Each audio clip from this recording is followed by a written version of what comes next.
दोस्तों नमस्कार। राजस्थान के समरावता गांव में हुए थप्पड़ कांड की गूंज पूरे देश में सुनाई दी थी। इस दौरान मतदान के समय कांग्रेस के बागी नेता और निर्दलीय उम्मीदवार नरेश मीणा ने एसडीएम अमित चौधरी को थप्पड़ मार दिया था।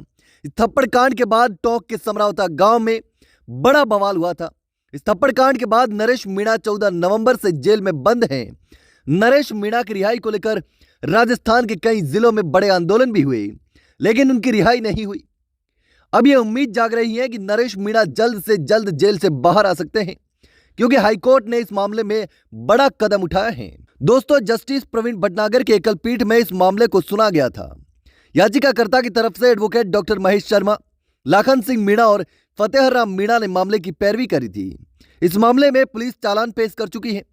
मामले की सुनवाई के बाद हाईकोर्ट ने इस फैसले को सुरक्षित रख लिया है, यानी कि अब जल्द नरेश मीणा के जेल से बाहर आने की उम्मीद है। नरेश मीणा की जमानत याचिका पर फैसला सुरक्षित रखने का मतलब है कि अब इस मामले में सुनवाई पूरी हो गई है। अब जज इस मामले में फैसला सुनाएंगे। नरेश मीणा की ओर से मामले की पैरवी कर रहे वकील ने आशा जताई है कि अब जल्द ही नरेश मीणा को जमानत मिल सकती है।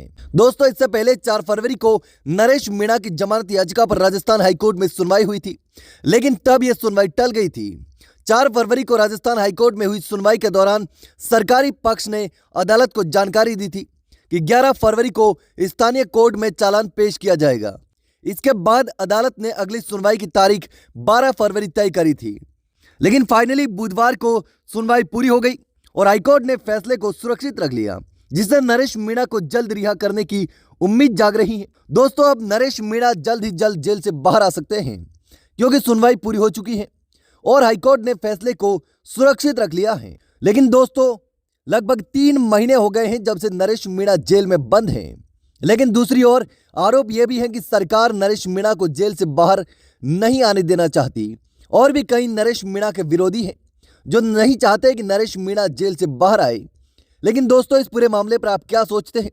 क्या नरेश मीणा की सही में गलती थी या फिर नरेश मीणा को फंसाया गया है? दोस्तों, आपको जो भी लगता हो मुझे कमेंट करके जरूर बताना।